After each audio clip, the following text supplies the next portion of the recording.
इस समय हमारे साथ जुड़ गए प्रवासी संदेश के एडिटर अरुण जी उपाध्याय। अरुण जी, आपका शुभ समय न्यूज चैनल में स्वागत है। जी क्रांति जी, केंद्र सरकार का 1500 की नोटबंदी का जो फैसला है, ये भारत के प्रधानमंत्री नरेंद्र मोदी की दृढ़ इच्छा शक्ति और उनके निर्णय लेने की क्षमता का परिणाम है। उन्होंने कर दिखाया कि हम जो कहते हैं उसको करते हैं। अब सवाल ये उठता है कि क्या सरकार ने जो वादे किए हैं अच्छे दिन की कैशलेस इकोनॉमिक पॉलिसी के, इस पर खरी उतर पाएगी? तो भारतीय जनमानस को कैशलेस इकोनॉमिक पॉलिसी के लिए तैयार कर पाने के लिए अभी सरकार को काफी समय लगेगा।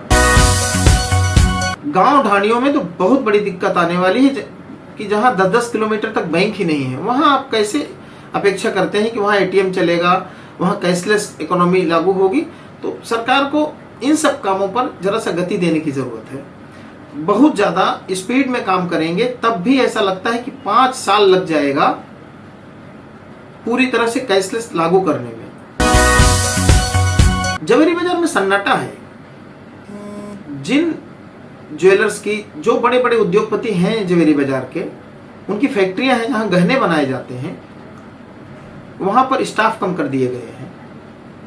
भारी मात्रा में, भारी पैमाने पर स्टाफ की कटौती की गई है और जवेरी बाजार के कुछ ऑफिसेज में तो ये स्थिति है कि स्टाफ को संभालने की दिक्कत आ रही है। स्टाफ की तनख्वाह, ऑफिस का मेंटेनेंस, क्योंकि ग्राहक है ही नहीं। सरकार ने बोल दिया कि ज्यादा बड़ी खरीदी करने के लिए पैन कार्ड देना होगा।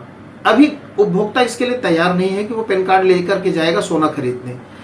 छोटी मोटी ग्राहकी हो रही है। शादियों का मौसम हमारे सामने से गुजर रहा है, बहुत कम गहनों में दुल्हन सज रही है। पैसे हैं ही नहीं लोगों के पास। जब नगद पैसे हैं नहीं और अभी वो अपने पैन कार्ड को सोना खरीदने में यूज नहीं कर सकता, क्योंकि वो इनकम टैक्स डिपार्टमेंट की अगली गाइडलाइन का इंतजार कर रहा है। तो इस उहापोह की स्थिति में जवेरी बाजार तो सबसे ज्यादा प्रभावित हुआ है। मुंबई के सारे बाजार प्रभावित हैं, लेकिन जवेरी बाजार को सबसे तगड़ा झटका लगा। रियल एस्टेट के दामों में भारी गिरावट आएगी, क्योंकि 1 करोड़ का फ्लैट खरीदने के लिए आपको 40 से 50 लाख रुपए चेक के और उतने ही कैश में देने पड़ते थे। अब कैश कहां से लाएगा उपभोक्ता? या तो फ्लैट नहीं खरीदे और कैश कहां से लाएगा? कैश अगर वो बैंक से निकालता है तो बैंक पूछेगा कि आप इतना ज्यादा पैसा कहां ले जा रहे हो। वो ये बता नहीं सकता कि मुझे बिल्डर को देना है। तो वहां पर विक्रेता बिल्डर दोनों के सामने समस्या है। और सरकार ने अगर कुछ गाइडलाइन अच्छी नहीं बनाई तो रियल एस्टेट की पूरी इंडस्ट्री उजड़ जाएगी।